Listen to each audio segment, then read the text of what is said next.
Hello, welcome to Lemon Studios, where we talk anything and everything entertainment. I'm, of course, Lemon himself, Zeke Lemon, and this is my review for Ant-Man and the Wasp Quantumania. Phase 5 is now in full effect, and it's very clear as to where the MCU is heading. Like, honestly, I don't know what to tell you if you do not know where the overall story is going after this movie. Because they make it abundantly clear there was obviously three things that they wanted to get over in this movie. And we'll get into all that after we get out of this housekeeping stuff. I'm gonna need you to hit that subscribe button, leave a like on this video, and comment below and let me know your thoughts of Ant-Man and the Wasp Quantumania. That's it. Alright, now let's get into this. The three things that they needed to get over in this movie that I'm pretty sure Kevin Feige told Peyton Reed. One, you gotta get Cassie over.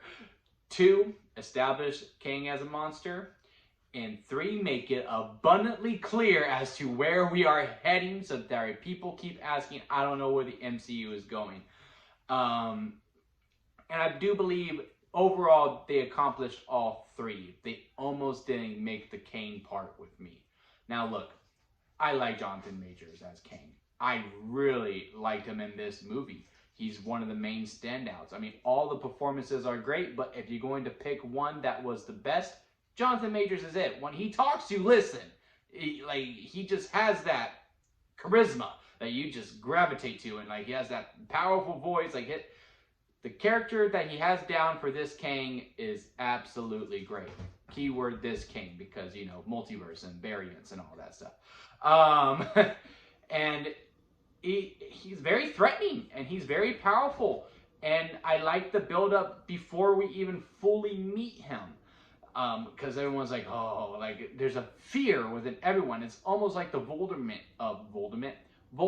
case with Kang. They can't say his name, they say him, they say he, or just call him the Conqueror. They're really establishing how threatening he is.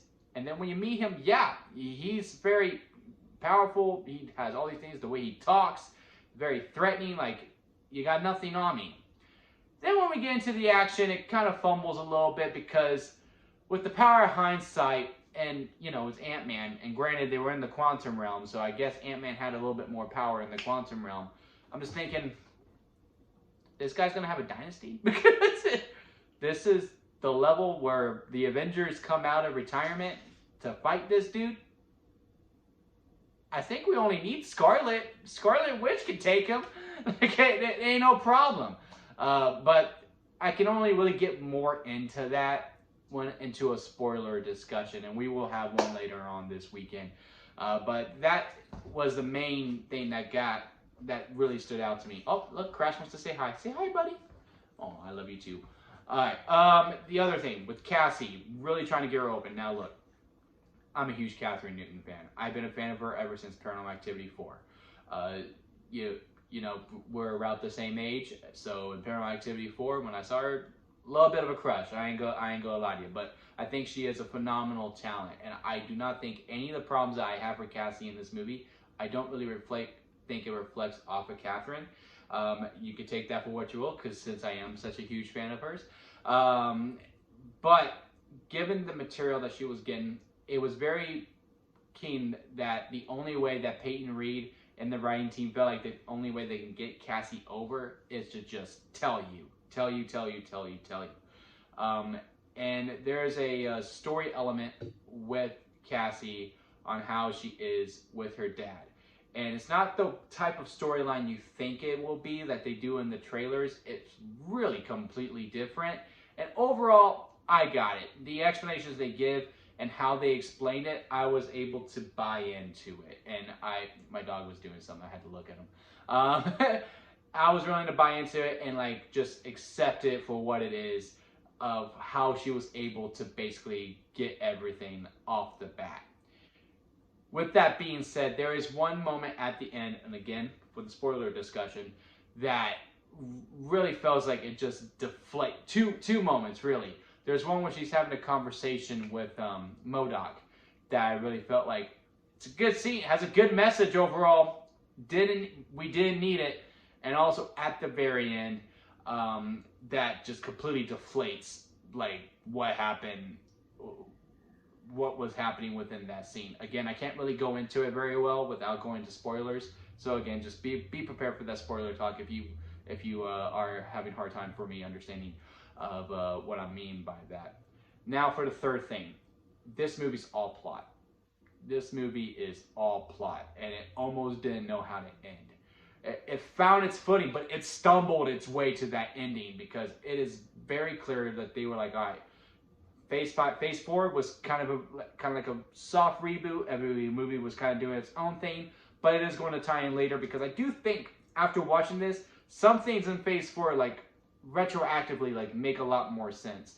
And it was just go, build to the Kane Dynasty, build to the Kane Dynasty, build to the Kane Dynasty, build to the Kane Dynasty. We still need to end this movie.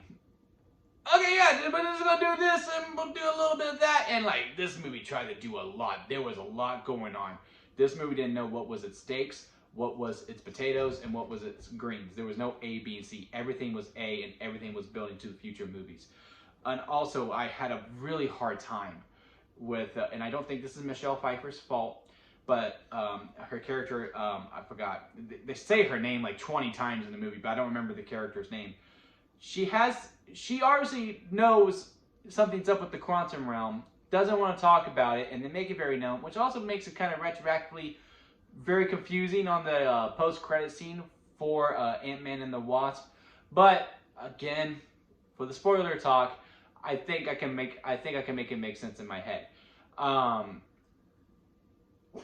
She goes on saying, "I can't talk about this right now." Crash, no. I can't talk about this right now. We're gonna have to talk about this later. Like, lady, you're in the realm. Explain to your family what is going on. That was very, very frustrating for like the first half of the movie because it was just, I'm gonna hold to this exposition until the story calls for it. That's really what it felt like, and it really, really frustrated me. But besides all of that, it's your typical Marvel movie. It is nice, fun, Marvel fun, and it also makes things very clear. I really wish they would have focused more on like, all right, let's tie this movie in a button. Let's make this movie tight, as opposed to, but wait, there's more. That's the only complaint that I'm going to continue to harp on. But again, if you're a fan of Marvel, you're going to enjoy this.